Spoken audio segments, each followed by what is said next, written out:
Hi dears, welcome to our channel Padify. நாம் இன்றைக்கி என்ன பார்க்க போகிறோன்னா டிஎன்பிசியில் என்னென்ன சிலபஸ் மேக்ஸில் அப்படின்னு பார்க்க போகிறோம். ஒரு 13 கொடுத்துருக்கேன் பாருங்கள். ஃபஸ்ட்டு சிம்பிளிஃபிகேஷன், அதாவது சுருக்குதல். செகண்ட் பர்சன்டேஜ் கணக்கு, விழுக்காடு. அப்புறம் ஹெச்சிஎஃப்ஐ எல்சிஎம்ஓ, மீப்போவா மீப்போமாங்கிறோம். மீப்பெரு வகுத்தி மீப்பெரு மடங்குன்னு சொல்கிறோம். விகிதம் மற்றும் விகிதச்சாரம், அதாவது ரேஷியோ அண்ட் ப்ரொபோர்ஷன். அப்புறம் வட்டி கணக்குகள், இது நமக்கு தெரியும். இன்ட்ரெஸ்ட் கணக்கு, காலம் மற்றும் வேலை, டைம் அண்ட் ஒர்க். அப்புறம் என்ன பார்க்குறோன்னா பரப்பளவு, ஏரியா. அப்புறம் வால்யூம் சம்மு, கொள்ளளவு, தர விளக்கம், டேட்டா இன்டர்பிரிட்டேஷன். அப்புறம் புள்ளி விவரம், ஸ்டாட்டிஸ்டிக்ஸ். அப்புறம் பசில்ஸ் ரிலேட்டடாக கேட்பாங்க, புதுசு. ஏஜ் ப்ராப்ளம்ஸ் கேட்பாங்க, வயது கணக்குகள். அப்புறம் விஷுவல் ரீசனிங், காட்சி தீர்க்கம்னு கேட்பாங்க. சரி, இப்போ நம்ம என்ன பார்க்க போகிறோன்னா இதில் சுருக்குதலில் ஒரு 5 சம்ஸ்னால் உங்களுக்கு இன்றைக்கி எக்ஸ்பிளைன் பண்ண போகிறேன். ஓகேவா? கொஞ்சம் கவனிங்கப்பா. சரி, இப்போ சுருக்குதலில் ஃபஸ்ட்டு கொஸ்டின் பாருங்கள். சிம்பிளிஃபை 20 + ப்ராக்கெட்டில் 8 × 2 - 6 × 3/2 ஹோல் ப்ராக்கெட் வருது. இப்போ சிம்பிளிஃபிகேஷனை நமக்கு வர வேண்டியது என்னென்னா போட்மாஸ் ரூல். போட்மாஸ் ரூல்னால் என்னென்னா bracket of division, multiplication, adding and subtracting சொல்கிறோம். அதாவது ஃபஸ்ட்டு என்ன பண்ணணும், ப்ராக்கெட்டில் உள்ளதை முடிக்கணும். அப்புறம் டிவிஷன் பண்ணணும், டிவிஷன் என்ன இருக்குது அதை முடிக்கணும். தேர்டு மல்டிபிள் முடிக்கணும். அப்புறம் ஆடிங் கடைசியாக பண்ணணும். அதுக்கப்புறம் லாஸ்ட்டாக தான் என்ன பண்ணணும், சப்ட்ராக்ஷன் தான் பண்ணணும். ஓகேவா? இந்த ரூலை தான் ஃபாலோ பண்ணணும் சிம்பிளிஃபிகேஷனுக்கு. இப்போ ஃபஸ்ட்டு என்னென்னா குட்டி ப்ராக்கெட் ப்ராக்கெட்டுக்குள்ளே பார்க்குறோம். ப்ராக்கெட்டுக்குள்ளேயே இன்னொரு ப்ராக்கெட் இருக்குது, அதை நோட் பண்ணுறோம். 6 × 3/2. அப்போ அதை ஃபஸ்ட்டு ப்ராக்கெட்டில் உள்ளது முடிப்போம். 6 × 3, 6 3s are 18/2. 18ம் 2வையும் டிவைட் பண்ணும்போது 9 வரும். ஸோ செகண்ட் என்ன இருக்குது, இதை சிம்பிளிஃபை பண்ணால் இதோட ஆன்சர் 9 நமக்கு தெரிஞ்சிச்சு. செகண்டு 8 × 2ன்னு வருது. 8 × 2 என்ன வரும், அதை முடிப்போம் அந்த ப்ராக்கெட்டில் உள்ளது. 8 2s are 16. அப்போ என்ன பண்ணணும், ப்ராக்கெட்டில் உள்ளதை ஃபஸ்ட்டு முடிக்கணும். எப்படி வரும், 16 - 9. 16 - 9 போச்சுன்னா ஆன்சர் 7. அப்போ இந்த ப்ராக்கெட்டுக்குள்ளே என்ன வரணும், நமக்கு 7 வரணும். அப்போ முன்னாடி என்ன இருக்குது, அடுத்தது ஆடிங் போகிறோம். ரூல் படி ஆடிங் போனீங்கன்னா 20யோட ஆட் பண்ணணும். என்னத்தை, 7. 20யோட 7 ஆட் பண்ணால் 27. அப்போ ஆன்சர் 27. நல்லா கவனிச்சுங்க. சிம்பிளிஃபிகேஷனில் ஃபஸ்ட்டு ப்ராக்கெட்டில் கொள்ள முடிக்கணும். 2 ப்ராக்கெட் இருந்தால் சின்ன ப்ராக்கெட்டை ஃபஸ்ட்டு முடிச்சுட்டு அதுக்கப்புறம் தான் பெரிய ப்ராக்கெட்டுக்கு வரணும், செட் ப்ராக்கெட் முடிச்சுட்டு. சரி, செகண்ட் சம் பாருங்கள். சிம்பிளிஃபிகேஷன் ஆஃப் என்ன கொடுத்துருக்காங்க, 3 × 1/4 2 1/2 - 1 3/4. ஓகேவா? கலப்பு பின்னமாக கொடுத்துருக்காங்க நமக்கு, ஃப்ராக்ஷன்ஸ். ஓகேவா? இதை எப்படி ஃபஸ்ட்டு இதை சிம்பிளிஃபை பண்ணிடணும்.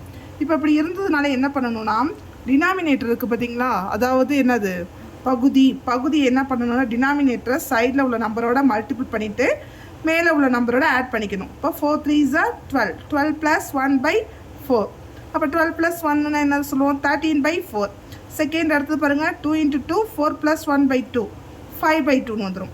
அப்புறம் என்னது, 4 4s are 4. 4 + 3/4 7/4.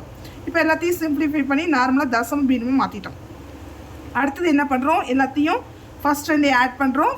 செகண்ட் ரூல் என்னென்னா மைனஸ் பண்ணுறோம். இப்போ டினாமினேட்டர் பாருங்கள், கீழே பார்த்தீங்கன்னா பகுதி எப்படி இருக்குது, சேமாக இருக்கா, சேமாக இல்லை, எல்சிஎம் எடுத்தாகணும் மீசிமா. அப்போ சேமாக இல்லைங்கும் போது என்ன பண்ணுறோம், எல்சிஎம் எடுக்கிறோம். என்ன இருக்குது, 4 2 4 இருக்குது. எல்சிஎம் எடுத்தால் என்ன வருதுன்னா 4 வருது. அப்போ 3த்துக்கும் நம்ம சேர்த்து 4ன்னு போட்டுக்கிறோம். காமனாக 4 போட்டுக்கிட்டாச்சு. அப்போ இங்கே 4 இருக்குது, இங்கே 4 இருக்குது. அப்போ அதனுடைய நம்பர்ஸை நம்ம அப்படியே எழுதிக்கலாம். அதாவது 13க்கு கீழே 4 இருக்கனால 13 அப்படியே எழுதிக்கிறோம். 7க்கு கீழே 4 இருக்கனால 7ஐயும் அப்படியே எழுதிக்கிறோம். சென்டரில் உள்ள நம்பரை பாருங்கள், நமக்கு 4 இல்லை 2வாக இருக்குது. அப்போ இதை 4ஆக கன்வெர்ட் பண்ணணும்னா என்ன பண்ணணும், 2ஆல் மல்டிபிள் பண்ணால் 4 ஆகும். அப்போ 2ஆல் மல்டிபிள் பண்ணும்போது அதே 2ஆல் மேலேயும் மல்டிபிள் ஆகணும். இதுதான் எல்சிஎம் மெத்தட். ஓகேவா? இப்போ 2 2s are 4ன்னு 2ஆல் மல்டிபிள் பண்ணால் வருது. அதே 2ஆல் மேலே கொண்டு போய் மல்டிபிள் பண்ணும்போது 5 2s are 10ன்னு வருது. அப்போ கீழே வந்து காமனாக 4ன்னு எடுத்துக்கிறோம். அப்போ ஆட் இப்போ என்ன பண்ணுங்கள், அந்த ரூல் படி என்னது, ஃபஸ்ட்டு மைனஸ் பண்ண வேண்டியது மைனஸ் பண்ணிக்கணும். 10 - 7 3 வரும். அதுக்கப்புறம் என்ன பண்ணணும், 13ஓட ப்ளஸ் பண்ணணும். அப்போ 16/4 டிவைட் பண்ணி பார்த்தீங்கன்னா ஆன்சர் 4 டேபிள்ஸில் பண்ணலாம். தேர்ட் சம் பாருங்கள், ஃபைண்ட் த வேல்யூ ஆஃப், அதாவது என்ன சொல்லியிருக்காங்க, ஃபைண்ட் த வேல்யூ ஆஃப் இந்த நம்பர் ரூட்னு கொடுத்துருக்காங்க. இப்போ இதுக்கு மதிப்பு கண்டுபிடிக்கணுமா. லாஸ்ட் கடைசி ரூட்டை பாருங்கள், 16 இருக்குது. 16 எப்படி பிரிக்கலாம்? எப்போதுமே கடைசி எவ்வளோதை பாருங்கள். அதாவது நம்பர்ஸ் சேஞ்ச் ஆகிருந்துச்சுன்னா லாஸ்ட்டு என்ன நம்பர் கொடுத்துருக்காங்கன்னு பார்த்து அதுலேருந்து தான் நம்ம வரணும். இப்போ 16 எடுத்துப்போம். 16 ரூட்குள்ளே போட்டால் 4 4s are 16. அப்போ வெளியில் எடுத்தால் என்னது 4. 21 இருக்கா? அடுத்த நம்பர் என்ன இருக்குது? 21. 21 இந்த 4 இங்கே இதுக்கு என்ன கிடச்சிது? 4 கிடச்சிது. 4 எல்லாம் ஆட் பண்ணுறோம். 25 வருது. ரூட் ஆஃப் 25 வெளியில் எடுத்தால் 5. அப்போ அடுத்த நம்பர் என்ன இருக்குது? 31 ப்ளஸ் இதுக்கு கிடச்ச லாஸ்ட் ஆன்சரோடு அதை ஆட் பண்ணுறோம். 36 வருது. அதை ரூட்டை விட்டு வெளியில் எடுக்கும் போது 6 ஆகிடும். 36 6 6 36. அடுத்து 58 லாஸ்ட்டாக உள்ள 6ஓட ஆட் பண்ணுறோம். 64 வருது. அப்போ 64 ரூட் எடுத்தால் 8 8s are 64. அப்போ ஹையஸ்ட் வேல்யூ இது 4 ஆன்சர் வந்துருக்கு. ஹையஸ்ட் வேல்யூ தான் என்னது ஆன்சர். இப்போ 8ங்கிறத ஆன்சராக நம்ம எழுதிக்கலாம். சரி ஓகேவா? சரி அடுத்த சம் பாருங்க. அதே சம்மு தான், ஆனால் என்னென்னா சேம் ஒரே நம்பர் தான் ரிப்பீட்டடாக வந்திருக்கு. இது ஆல்ரெடி நான் லாஸ்ட் வீடியோலேயே நான் உங்களுக்கு எக்ஸ்பிளைன் பண்ணியிருப்பேன். 12 எப்படி பிரிக்கலாம்? 4 3s are 12ன்னு பிரிக்கலாம். ஓகேவா? ஒரே நம்பராக இருந்தால் அப்படி படிங்க. அப்போ 4 பெருசா இல்லை 3 பெருசா? 4 தான் பிக்கர் நம்பர். அப்போ பிக்கர் நம்பர் தான் என்னது நமக்கு கிரேட்டஸ்ட் நம்பர் தான் என்ன சொல்கிறோம் ஆன்சர்னு எழுதிடுறோம் 4. அடுத்து சிம்பிளிஃபிகேஷன் பாருங்கள். என்ன கொடுத்துருக்காங்க? 5.8 டாட்டில் வந்திருக்கு. 5.8 ப்ளஸ் 7.4 மைனஸ் 2.6 இன்ட்டு 0.5. நான் ஆல்ரெடி என்ன சொன்னேன்? போர்ட் மாஸ் தியரத்துக்கு கொண்டு வாங்க. போர்ட் மாஸ் ரூல் என்ன சொல்லியிருக்காங்க? ப்ராக்கெட்டில் உள்ளதை ஃபஸ்ட்டு முடிச்சுங்க. 7.4 மைனஸ் 2.6. 7.4ல் 2.6 போச்சுன்னா என்ன கிடைக்குது? 4.8 வருது. அப்போ அதை அப்படி வச்சுக்கோங்க. அடுத்து என்ன பண்ணுறோம்? மல்டிப்ளிகேஷனுக்கு போகிறோம். கிடைச்சதை 0.5ஓட மல்டிபிள் பண்ணுறோம். ஓகேவா? அதுக்கப்புறம் என்ன பண்ணுறோன்னா கடைசியாக ஆடிங் பண்ணுறோம். வந்து ஆன்சர் ஆட் பண்ணால் என்ன வருது? 8.2. அப்போ 8.2 தான் இதோட final answer. Okay thank you. Subscribe பண்ணாதவங்க சப்ஸ்கிரைப் பண்ணிடுங்க நம்ம சேனலை.